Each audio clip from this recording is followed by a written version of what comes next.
ఈ రోజున ప్రపంచ వాణిజ్యంలో దాదాపుగా 10% వ్యవసాయ రంగ ఉత్పత్తులే ఉన్నాయి.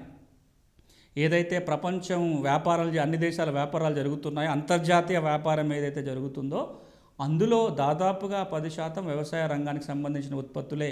తిండి గింజలో, లేకపోతే పత్తో, మిర్చియో, టొబాకోనో, ఇంకేదో ఇలాంటివే, పండ్లు కావచ్చు, కూరగాయలు కావచ్చు, ఇవి మనం ఉత్పత్తి చేసి అమ్ముతున్నాం. అంటే ఒక్క మాటలో చెప్పాలంటే 11,000 సంవత్సరాల వ్యవసాయ చరిత్రలో తినడానికి తిండి దగ్గర నుంచి మొదలు పెట్టుకొని ఈ రోజున సాగు వ్యాపారంగా రూపాంతరం చెందిన దశకు చేరుకున్నాం. ఆ అవసరాలను పట్టే చట్టాలు, పాలసీలు అంటే విధానాలు మారుతూ వచ్చాయి. బ్రిటిష్ కాలంలో ఏదైతే ఉందో, బ్రిటిష్ కాలంలో ఉన్న వ్యవసాయ విధానాలన్నీ కూడా వ్యాపారపరంగా కావాల్సిన ఇన్పుట్స్ అన్నీ ఇక్కడ పండించి వాళ్ళ దేశానికి తీసుకెళ్ళి అక్కడ దాన్ని సరుకులుగా మార్చి మనకు అమ్మటమే ప్రధానం.